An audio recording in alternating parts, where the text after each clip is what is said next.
दुनिया मेरे आगे जनसत्ता का स्तंभ है। इसमें लोग जीवन भर सपना देखते हैं एक घरौंदे का, लेकिन दुनिया से कूच कर जाते हैं, पर यह सपना भी पूरा नहीं हो पाता। और अनदेखा हासिल सीखने की सीढ़ियाँ जिंदगी भर आदमी सीखता है। जन्म से लेकर मृत्यु तक सीखने की प्रक्रिया चलती है। दुनिया मेरे आगे में अनदेखी का हासिल दीपिका शर्मा, सीखने की सीढ़ियाँ प्रेरणा मालवीय और घरौंदों की तलाश रितु प्रिया शर्मा, इन तीनों दुनिया मेरे आगे स्तंभ के बतौर हम इनकी समीक्षात्मक टिप्पणी करते हैं। प्रेरणा मालवीय का सीखने की सीढ़ियाँ हम हर कदम पर सीखते हैं, सीढ़ी दर सीढ़ी सीखते हैं, और सीखने का भाव किसी में कम किसी में ज़्यादा होता है। सलाह राय हर कोई राय देता है और हर कोई राय लेता है या नहीं लेता। इस पर एक मनोवैज्ञानिक लेख सा बन पड़ा है, सीखने की सीढ़ियाँ प्रेरणा मालवीय का, कि जो हम करते हैं, जो कुछ हम काम करते हैं, वह कैसे करें, किस तरह से करें कि बेहतर हो। अगर उसका फीडबैक मिलता रहे तो हमारा काम बेहतर हो सकता है। फीडबैक कैसे मिलेगा?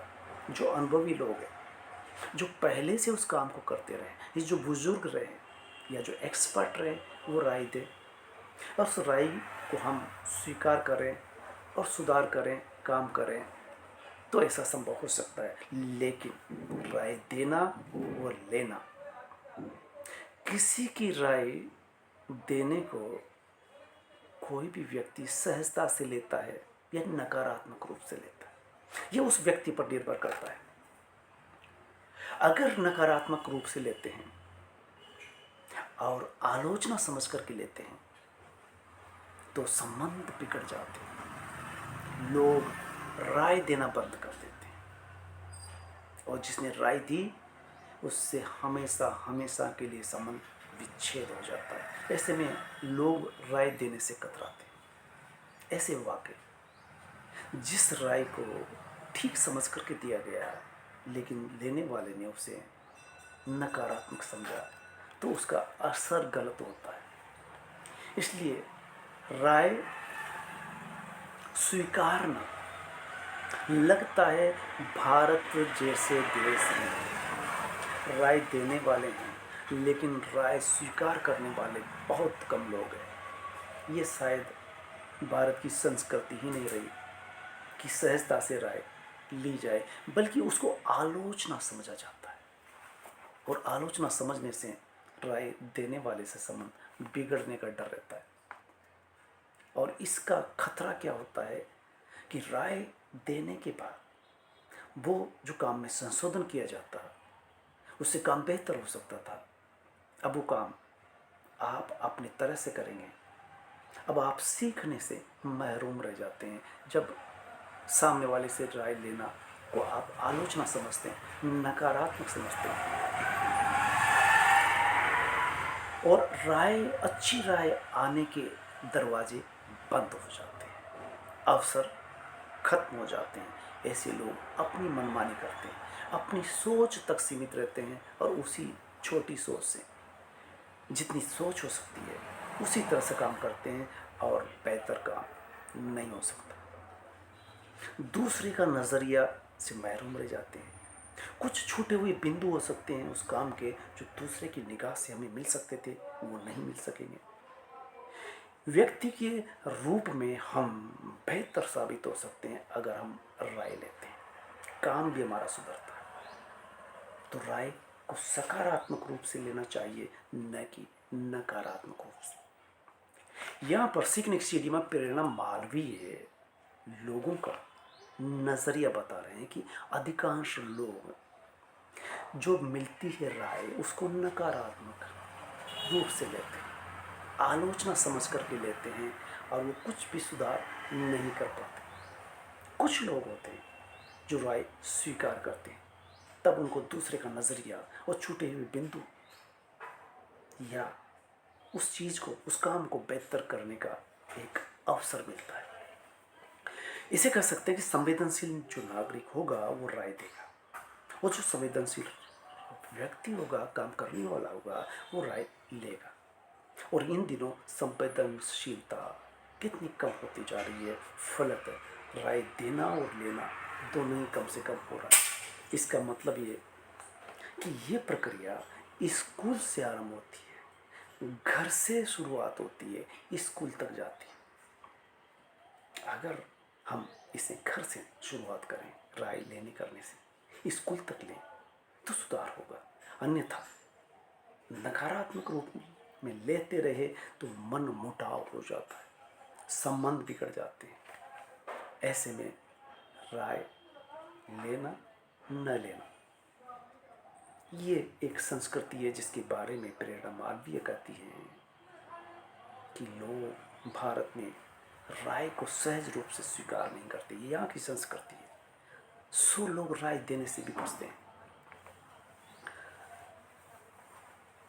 सुधार से संबंध को अधिक महत्व दें।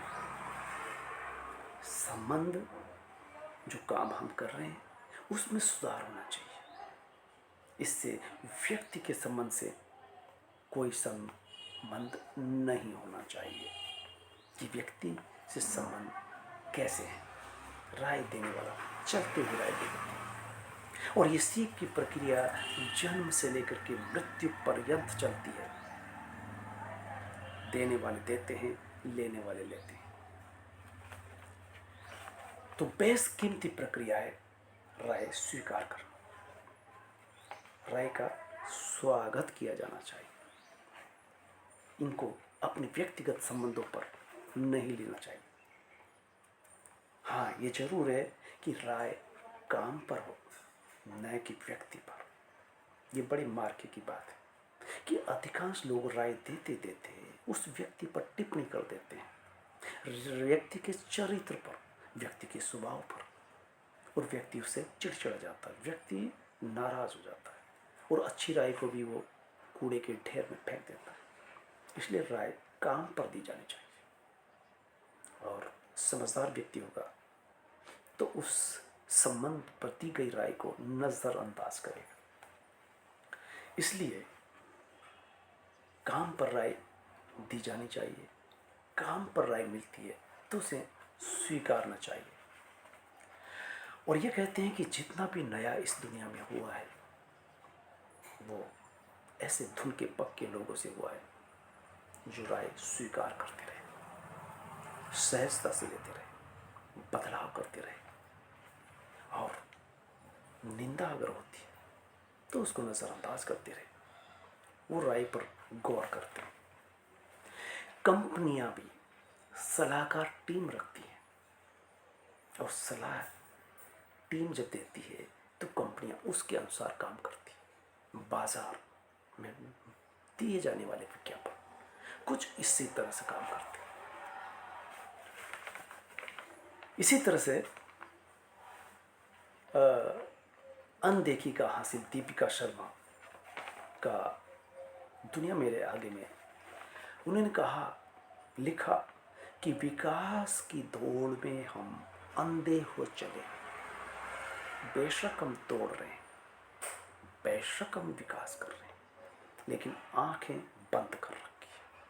हम बिना सोचे समझे दौड़े जा रहे हैं और सोचने की विकास हो रहा है, लेकिन प्राकृतिक संतुलन किस तरह से बिगड़ रहा है, पर्यावरण बिगड़ रहा है। इस तरफ इशारा किया गया है अनदेखा का हासिल नहीं कि इंसानियत और प्रकृति का संतुलन भी बिगड़ चुका है। इंसानियत से आदमी काम नहीं कर रहा है, प्रकृति के साथ खिलवाड़ कर रहा है। और देखते हैं कि इस वर्ष हिमाचल प्रदेश कितने बादल फटे और हिमालय किस तरह से बह गया, सड़कें टूट गई। हिमाचल प्रदेश की अधिकांश सड़कें बादल फटने से बह जाती है, आवागमन अवरुद्ध हो जाता है, बाढ़ आती है, सूखा पड़ता है, लोग आत्महत्या कर रहे हैं इस विकास की अंधी दौड़ के चलते। तो ये अनदेखी का हमारा हासिल है।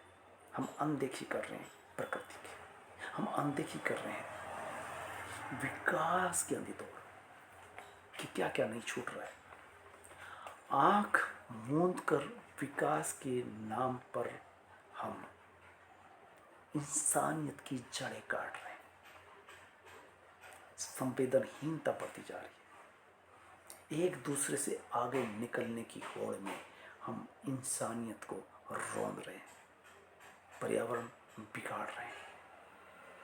कोचिंग में जाने वाले बच्चे आत्महत्या कर रहे हैं, स्कूल बंद हो रहे हैं, कोचिंगें चल रही है, फल फूल रही है कोचिंगें, और कोचिंगों में बच्चे असमय आत्महत्या कर रहे हैं, अवसादग्रस्त होकर, तनावग्रस्त होकर, उस अंधी दौड़ के लिए कि अधिक से अधिक नंबर आने चाहिए।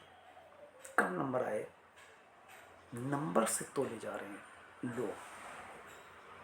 और ये तकनीकी हमें कितनी खतरनाक साबित हो रही है। ये रुझान, ये अंधी दौड़ हमें कहाँ ले के जाने वाली है। ये जीवन एआई की देन नहीं है, कृत्रिम बुद्धिमत्ता के बल पर जीवन नहीं चलता। प्रकृति हमसे सूद के साथ वापस लेती है। नदियों में उफान आया और बगल में बसे हुए घरों को बहा करके ले जाती है। हम सुचिंतित विकास नहीं कर रहे। हम जो विकास कर रहे हैं वो विकास बिना सोचे समझे किया जा रहा है, आंख बंद करके किया जा रहा है। अभी हाल ही में पता चला कि कुत्ते बढ़ते जा रहे हैं। क्या किया जाए, बंदर बढ़ते जा रहे हैं। हिमाचल प्रदेश में बंदर इतने बढ़ गए कि उनकी नसबंदी करनी पड़ रही है। कुत्तों के साथ क्या करें? ये पर्यावरण का, प्रकृति का हिस्सा है। जंगल हम काटते जा रहे हैं और जंगल कटने से जंगल के जानवर गांव में, शहरों में दस्तक दे रहे हैं। उनका घर हम उजाड़ रहे हैं, फिर कह रहे हैं कि जानवर शहरों में आ रहे हैं। हम उनका जंगल यानी उनका घर छीन रहे हैं। तो ऐसे में प्रकृति के साथ खिलवाड़ करना ये अंधा विकास है, और ऐसा विकास हमें कहीं नहीं ले जाने वाला। फिर प्रकृति सूद सहित वसूलती है। तीसरा हम उठाते हैं, घरौंदे की तलाश व्यक्ति जीवन भर करता है। मध्यम वर्ग और निम्न वर्ग के लिए ये सपना ही होकर रह जाता है। कुछ मध्यम वर्ग और उच्च क्लास के लिए बहुत आसान है घर बनाना। हालांकि निम्न तबके के लिए, निम्न जातियों के लिए सरकारें फ्लैट बना रही है, सस्ते और छोटे, लेकिन वो सीमित मात्रा में होते हैं, सबके लिए सुलभ नहीं होते। इसलिए अधिकांश झोपड़ियों में और अधिकांश किराए के मकान में ही अपना जीवन गुजारते हुए कूच कर जाते हैं। तो इस तरह से हम कह सकते हैं कि घरौंदा कितना जरूरी होता है। ऋतुप्रिया शर्मा, जीवन भर के संघर्ष के बाद घर बनता है। व्यक्ति किराए के मकान से जब अपने घर में आता है तो कितनी आज़ादी महसूस करता है। उसे लगता है कि जैसे वो आज़ाद हो गया है। मकान मालिक के किंतु परंतु से आज़ादी मिल गई है, और खुद के मकान में रहना, खुद की छत पर खड़े होना, खुद की छत से आसमान देखना, ये एक उसका सपना होता है जो उसे अंतिम समय में मिल पाता है, या जिसे मिल पाता है वो खुशकिस्मत होता है। और ऐसे लोग कितने होते हैं। घर का सपना कईयों के साथ जीवन की सांस के समय मिल पाता है। जब सांस होने लगती है जीवन की, तब घर बन पाता है। और ये मैंने देखा है कि जब 7th पे कमीशन आता है, उसके बाद से सर्विस क्लास जल्दी अपना घर बनाने में सफल हुए। अन्यथा इससे पहले पेंशन के पैसों से घर बना करता था। अब थोड़ा सुलभ हुआ और निम्न वर्ग के लिए सरकारें भी ध्यान देने लगी। आवास सीमित है, सरकार बनाती वो भी, और महंगे हैं। जमीन की कीमत आसमान छू रही है, प्लॉट लेना मुश्किल हो रहा है, फिर उस पर घर बनाना, लोन लेकर के जिंदगी भर वो लोन चुकाना होता है। तो मध्यम वर्ग के लिए भी महानगरों में अपना घर का सपना देखना, पूरा करना कितना मुश्किल हो चुका है। झुग्गी झोपड़ी में रहने वाले जरूरतमंद वहीं दम तोड़ देते। ये सरकारें जो बना पा रही है वो कितने कम होते हैं। यूं कहें कि बीपीएल के अनाज पर पलने वाले 80 करोड़ भारतीय क्या ये सपना देख सकते हैं कि वो अपना घर बना सकते हैं, अपने घर में रह सकते हैं। यह सरकार जो सस्ते में बना रही है तो कितने से लोगों के लिए होता है। जो लोग 2 वक्त की रोटी का जुगाड़ नहीं कर पाते वो घर का सपना किस तरह से देख सकते हैं। तो उनका तो सपना सपना ही रह जाता है। तो ऐसे में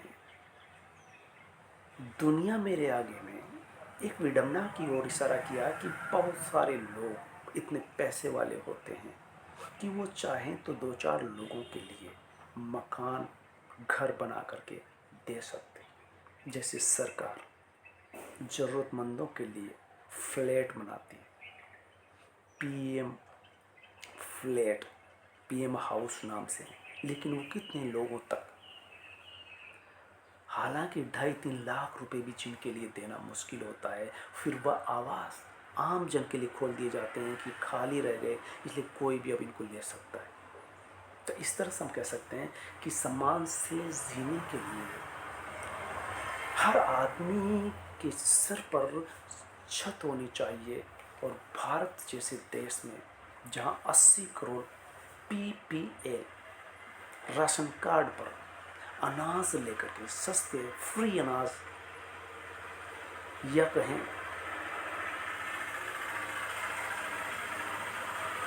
कि बड़ा मुश्किल है अपना घर बनाना। तो दुनिया मेरे आगे में हमने ये देखा कि दुनिया मेरे आगे स्तंभ समाज की समस्या उठाता है, व्यक्ति की समस्या उठाता है, और देश के सामने क्या चुनौती है कि हम अनदेखी का हासिल क्या है। पर्यावरण बिगड़ रहा है, नहीं रोक पा रहे, पेड़ कट रहे हैं, कटने से नहीं रोक पा रहे, जंगल उजड़ रहे हैं, पहाड़ टूट रहे हैं, पत्थर निकाल रहे हैं।